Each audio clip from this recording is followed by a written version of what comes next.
Dada Saheb Phalke iconic award मिला, इसके बारे में आप क्या कुछ कहना चाहोगे? यार कोई भी अवार्ड मिलता है तो अच्छा ही लगता है, मुझे लगता है कि नहीं अच्छा ही है यार, अच्छा ही फीलिंग होती है हमेशा कुछ भी मिले। कोई मैं याद है स्कूल में भी अगर कोई कहता था कि यार इस सब्जेक्ट में आपने अच्छा किया तो अच्छा ही लगता था, you know, so anything it's like an acknowledgement of your efforts. आपकी मूवी आई थी प्रेस्टिट्यूट, लोगों को काफ़ी पसंद आ रहा है प्रेस्टिट्यूट मूवी। मेरी नहीं सर, आई थी प्रेस्टिट्यूट। नहीं सर, मेरी ऐसी कोई फिल्म नहीं आई सर। प्रेस्टिट्यूट आई थी, मैं देखने गया, प्रोमो ट्रेलर लॉन्च था सर। मारीच है नाम मेरी पिक्चर का जो आ रही है, तुषार कपूर ने प्रोड्यूस करी है। आपने किसका देखा है ट्रेलर? प्रेस्टिट्यूट का। सर मैं उसमें नहीं हूँ सर। राहुल सर, जानना चाहूँगा कि याद आता है जब पहली बार आपको अवार्ड मिला था आपकी परफॉर्मेंस के लिए, और कितना अच्छा एक्सपीरियंस था वो? सर मेरा डेब्यू था, 2000 की बात है, 2022 दिसंबर को मेरा डेब्यू हुआ था। इस साल सर 22 साल मुकम्मल हो जाएंगे। तो चैम्पियन के लिए मुझे 3 अवार्ड्स मिले थे और शायद 12 नॉमिनेशन मिले थे, तो वो शुरुआत में ही sir I was just lucky.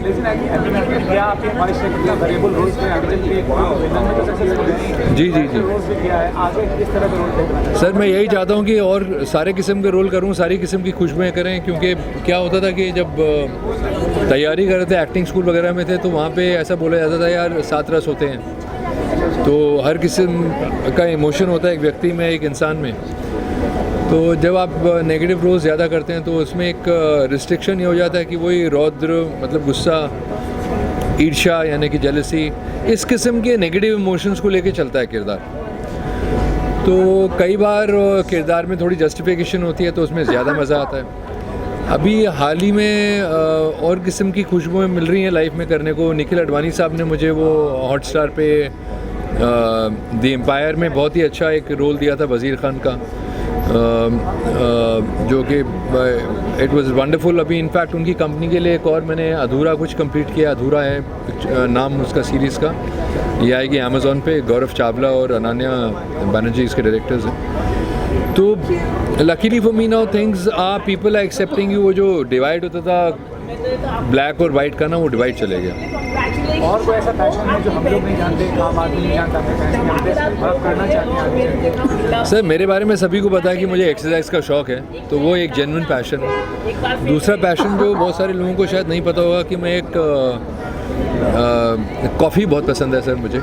तो अलग अलग किस्म की कॉफ़ियाँ अलग अलग जगहों से आती हैं मेरे घर में, और 2 मशीन मैंने घर पे लगाई हुई हैं, मतलब अपने लिए या गेस्ट के लिए भी। मारी जा रही है, वो जो रोल प्ले कर रहे हैं सर एंथनी है किरदार का नाम, और उससे ज़्यादा मैं इसलिए डबल नहीं कर सकता क्योंकि एक मर्डर मिस्ट्री है, हू डन इट है।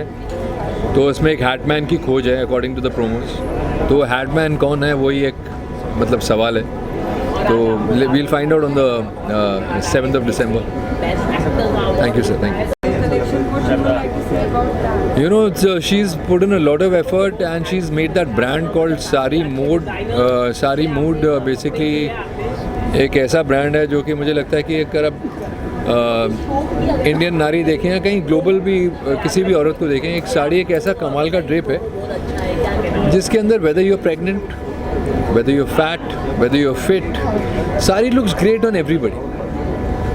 So basically it encapsulates the emotion. It's like the mood behind every woman, emotion behind every woman. So हर किस्म की साड़ी है. So she's gone in the traditional way, but with many kinds of drapes, different kinds of blouses to go with the drape. तो उस brand में कह सकते हैं कि it's like a baby for her. अगर आउटफिट की बात की जाए आज की, तो फिर क्या प्रिपरेशन आपने की फॉर दिस अवार्ड? ये प्रिपरेशन मेरे डिज़ाइनर ने करी थी. नरेंद्र कुमार ने बनगला बनाया है, जीन्स डीजल की हैं, जूते शायद जिमी चू है कुछ है. तो it's all been put together for me and I am just won them. मेरा कोई पर्सनल एफर्ट नहीं है उसमें. Thank you.